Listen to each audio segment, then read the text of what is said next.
Margaret and Robert Chen had become prisoners in their own bodies, 72 and 75 years old, drowning in 14 different medications, while 8 devastating diagnoses slowly stole their will to live.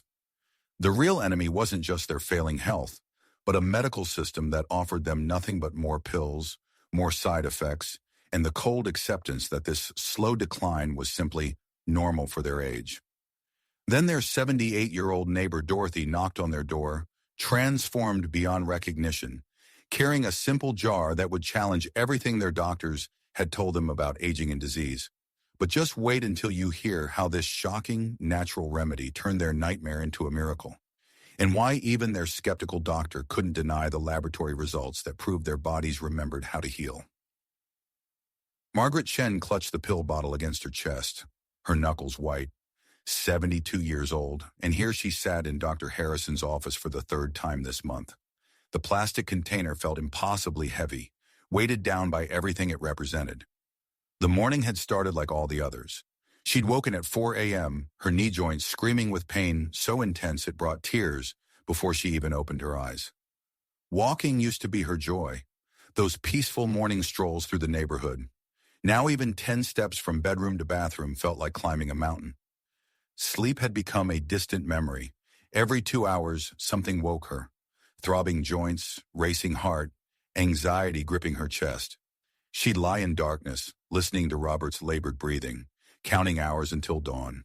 Her blood pressure was the cruelest tormentor. It spiked without warning. Yesterday, she'd stood from the breakfast table, and the room spun so violently she'd grabbed the counter, terrified. The fear was always there now. What if she stood up and collapsed? The uncertainty suffocated her. Doctor Harrison sat across from her, eyes fixed on the thick medical file bearing her name. He flipped through pages mechanically, each documenting another diagnosis, another medication, another complication. Margaret was just another elderly patient in an endless stream. 8 separate diagnoses, he muttered. Hypertension, osteoarthritis, chronic insomnia, gastric reflux, high cholesterol, prediabetes, chronic inflammation, anxiety disorder. Each word was a chain binding her to a life she didn't recognize. 12 different medications. Morning pills, 3 with food. Afternoon, 2 more. Evening, 4 pills. Bedtime, 3 that left her groggy instead of rested. Her pill organizer sat on the kitchen counter like a shrine to deteriorating health. The problem, Mrs. Chen, Dr. Harrison finally looked up, tone matter of fact, is cascade effect. Blood pressure medicine irritates your stomach. Pain medication affects liver function. Sleeping pills interact with heart medication. Margaret's throat tightened. She wanted to scream, to ask why she was taking them all.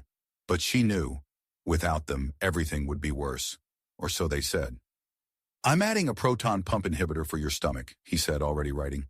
The acid reflux is worsening from other medications. This should protect your stomach lining. Another pill, number 13. Margaret's hands trembled taking the prescription. She remembered herself at 50, vibrant, energetic, full of retirement plans, travel with Robert, visiting places they'd postponed, playing with grandchildren, teaching them to bake. Instead, her days revolved around medication schedules. Wake up, take pills. Breakfast, more pills. Wait 2 hours, another pill. Avoid this food. Don't drink grapefruit juice. No dairy with that medication. Her life had become a pharmaceutical balancing act. Doctor appointments were constant. Cardiology Mondays, rheumatology Wednesdays. Primary care every other week. Monthly blood work. Co-pays eating through retirement income. Worse than money was time. Hours in waiting rooms surrounded by other defeated elderly people. Margaret left the office in a daze. Each step sent pain jolts through her knees. She sat in her car without starting the engine, just staring, feeling everything crushing down. At home, Robert waited.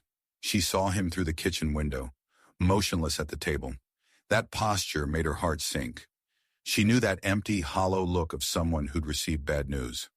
Inside, a single paper lay before him. Lab results. The clinic's letterhead visible across the room. Maggie, his voice cracked. Robert, at 75, former construction foreman who'd built half the neighborhood, now looked small, fragile, lost. The nephrologist called. Margaret's stomach dropped. Kidney doctor. My kidney function is declining. Stage 3 heading toward 4. Dr. Martinez said if it continues, I'll need dialysis within a year, maybe sooner. Dialysis.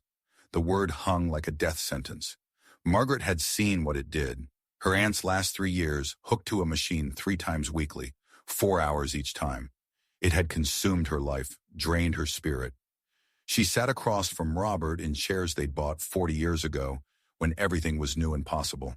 Now worn, scratched, held together with wood glue and stubbornness. Just like them. Robert's diabetes had been manageable for years, but complications multiplied. First his vision, diabetic retinopathy, then nerve damage in feet. Every 3 months brought new complications, new specialists, new medications. His heart was weak too. Congestive heart failure, mild but progressing. He got winded walking from car to house. He'd abandoned his basement workshop because he couldn't trust himself on stairs.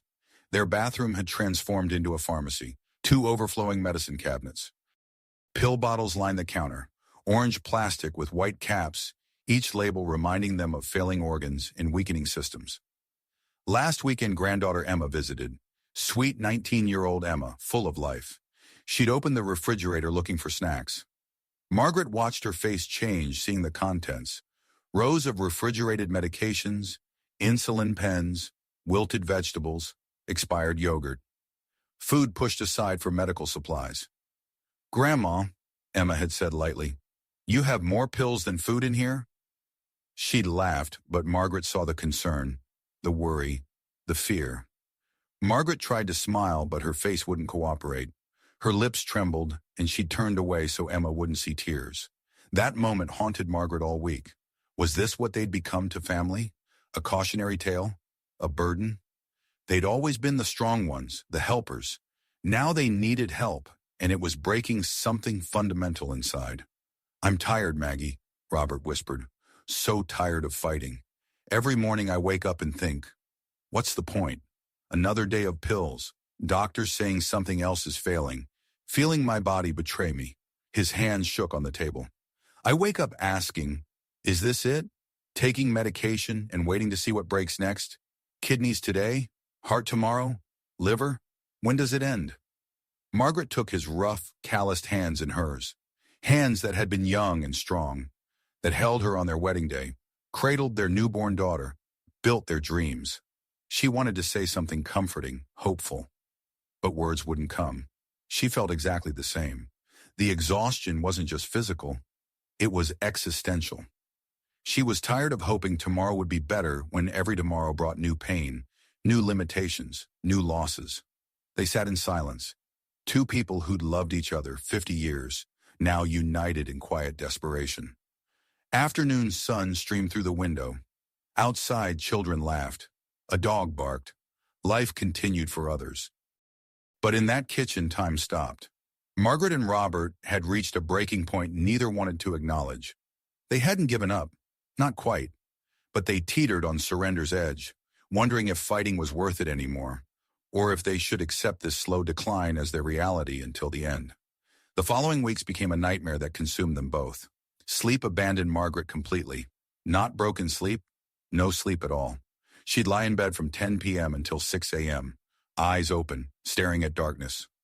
Her mind raced with uncontrollable fears. By the 3rd sleepless night, exhaustion crushed her. Simple tasks became impossible. She'd forget why she entered rooms. Words escaped mid-sentence. The pain in her knees intensified beyond anything she'd known. What started as grinding ache became sharp, vicious, like glass shards embedded in joints, scraping bone with every movement. By the 2nd week, the stairs in their home became impossible. Margaret stood at the bottom one Tuesday morning, staring up 13 steps like they were a mountain. She'd descended by sitting on each step, lowering herself one at a time. Going back up was unthinkable. Robert found her there an hour later, tears streaming down her face. They moved her belongings downstairs that day. The guest room became her bedroom. It felt like surrender. Robert unraveled differently. Margaret realized he was intentionally skipping medications. "What difference does it make?" he said when confronted, voice flat. Take the pills. Don't take them. My kidneys are failing anyway. These medications aren't curing anything, just delaying the inevitable. His insulin sat unused in the refrigerator. Blood pressure medication gathered dust. Margaret watched her husband slowly give up, with no strength left to fight for both of them. Their daughter Patricia called daily, voice trembling with fear. "Mom, you don't sound good. Should I come out there?" But what could Margaret say? Patricia lived in Oregon, 3 states away. 2 teenage boys demanding job, full life. Margaret lied instead. "We're managing, sweetie. Don't worry about us." After hanging up, she'd cry. The truth was too painful.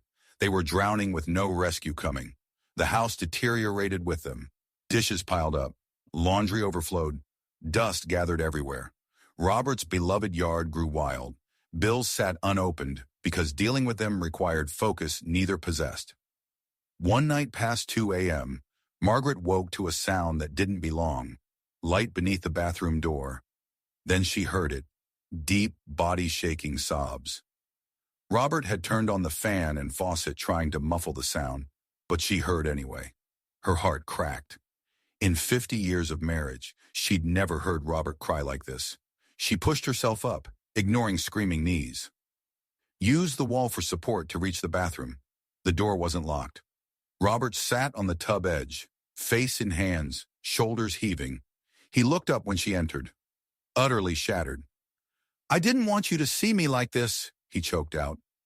Margaret lowered herself beside him, wrapping her arms around him. He collapsed against her, this strong man who'd always held her now breaking in her embrace. "I can't do this anymore, Maggie.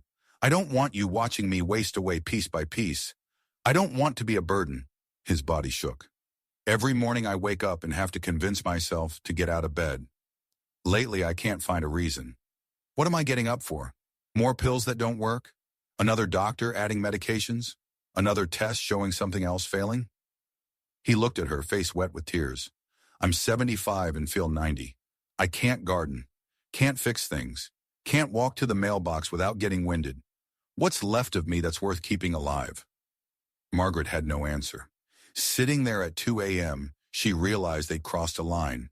They'd given up, both of them. Stopped fighting, stopped hoping, stopped believing tomorrow might be better. Their lives had become a slow fade where each day stripped away another piece of who they'd been. This was how people really faced the end, not from diseases themselves, but from crushing hopelessness. The real destroyer wasn't medical diagnoses, but despair, the suffocating certainty that this grinding decline was all that remained.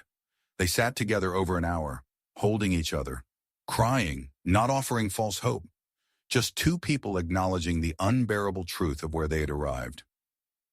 Eventually they returned to their now separate beds.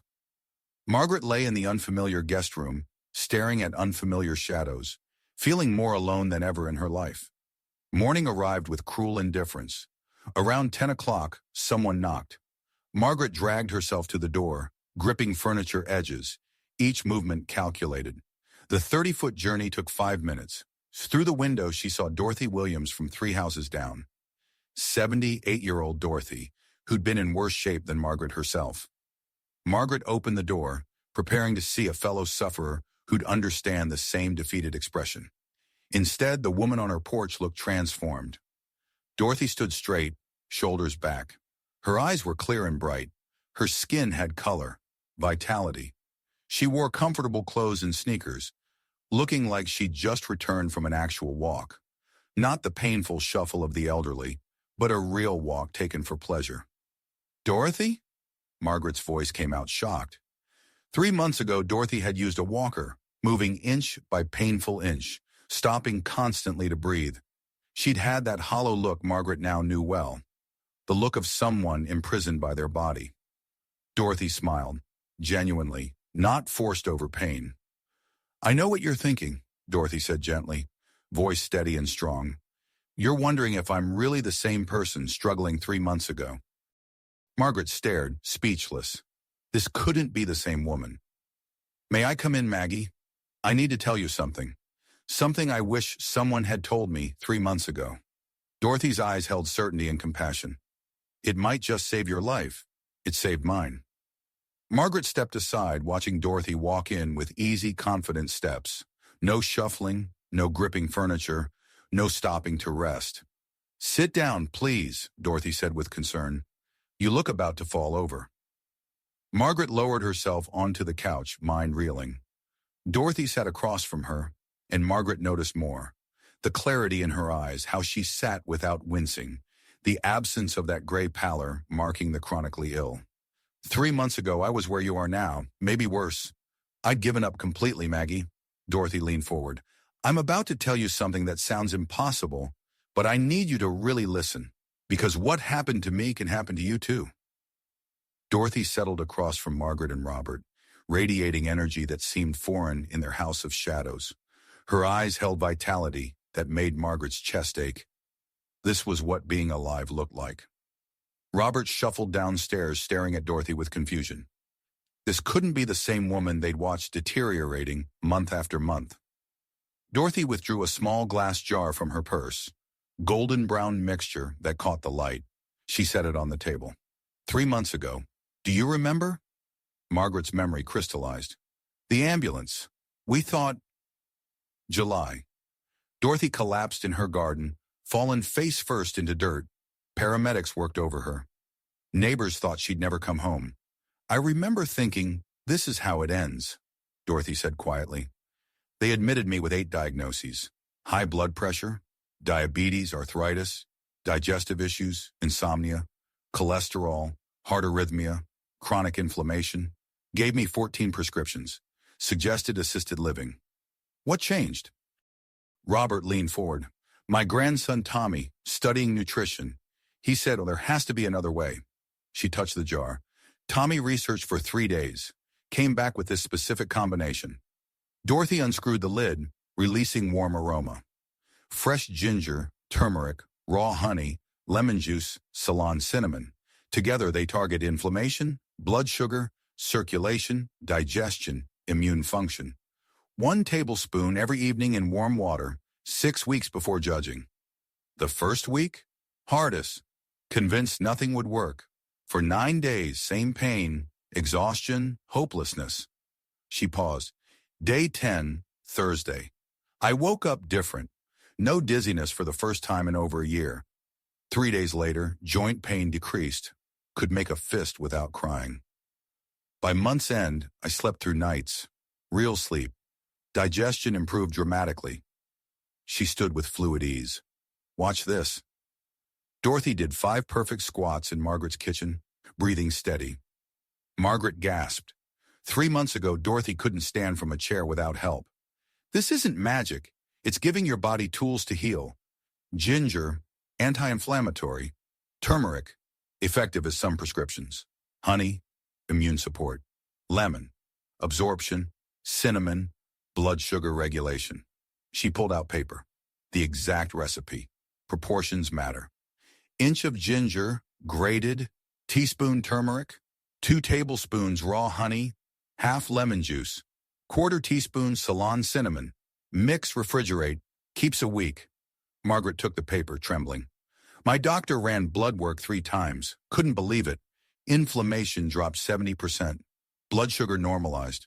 Medication reduced by half. Dorothy grew serious. Not replacement for medical care. Still see doctors, but they're talking improvement, reducing medications instead of adding. She placed her hand on Margaret's shoulder.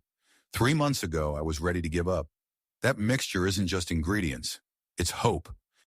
The possibility your body remembers how to heal. She moved to the door, walking confidently. Give it 6 weeks. Worst case, disappointment. Best case. Dorothy paused, looking back with certainty. Best case, you get your lives back. After she left, Margaret and Robert sat in silence, staring at the jar. Afternoon sun illuminated the golden mixture. For the first time in months, Margaret felt something she'd thought gone forever. Hope. The first week, Margaret and Robert approached the mixture with deep skepticism born from years of disappointments. They'd tried so many things before, each failure carving away hope until skepticism became protection against heartbreak. That first evening, Margaret mixed the tablespoon into warm water, watching it dissolve. Pleasant scent, warming spices with honey. But she felt only doubt. Robert did the same, expression guarded. "Don't expect anything," he said quietly. Days 2 through 8 brought no changes. Margaret woke at 3 a.m. as usual, joints screaming. Robert struggled from bed dizzy and disoriented. By day 7, Robert stopped measuring carefully. Why bother being precise with something that doesn't work? But day 9 was different. Margaret's eyes opened naturally at 6:17 a.m. She'd slept nearly 8 hours straight. When was the last time? She couldn't remember. Months? A year? She sat up carefully, bracing for lightning bolt agony. It came, but softer. Manageable. She stood and felt stable in a way she hadn't been in so long. "Robert?" she called. Upstairs, his footsteps sounded steadier than usual. Actual steps, not shuffle drag. "Did you sleep?" he asked from the top of stairs. "All night." "You?" "When I stood this morning, the room didn't spin. It always spins. But this morning it stayed still."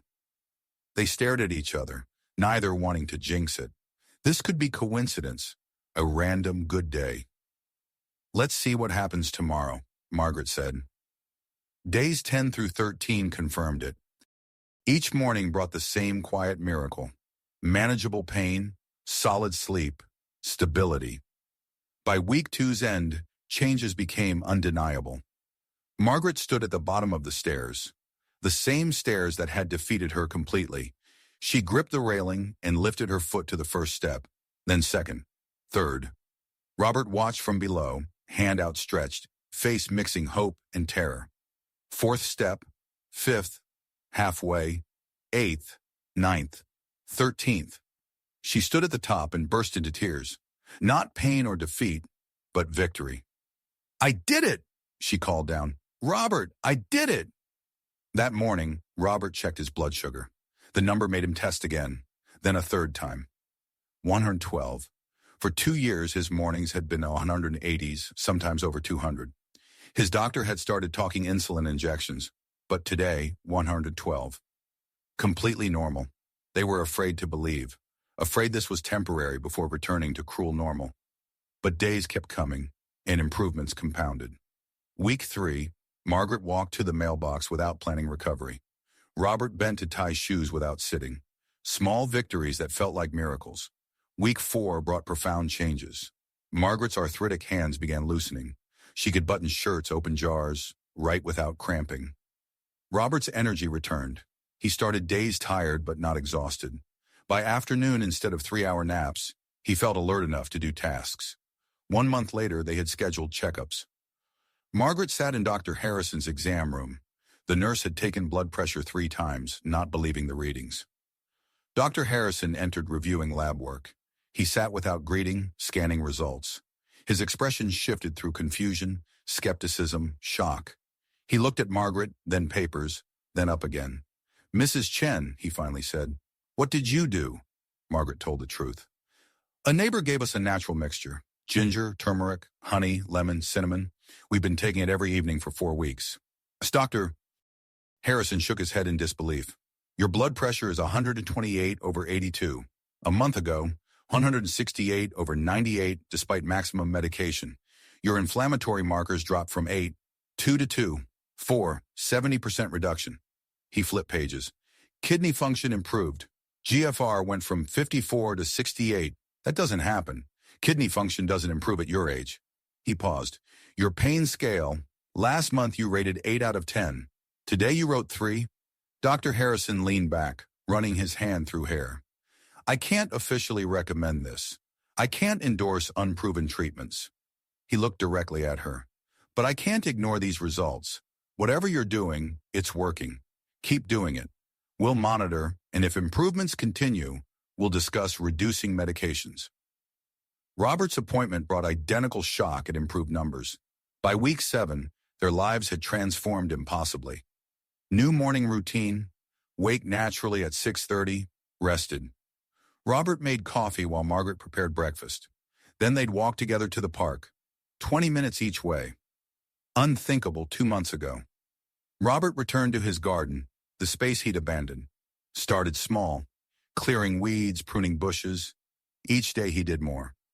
Margaret joined the senior center, attending exercise classes and book clubs. She'd driven past that building for years, thinking it was for healthy seniors, not people like her. They laughed again. Real laughter, spontaneous, joyful, not forced over pain. When Patricia visited, she stopped in the doorway, hand over mouth, eyes filling with tears. "Mom? Dad?" Her voice cracked.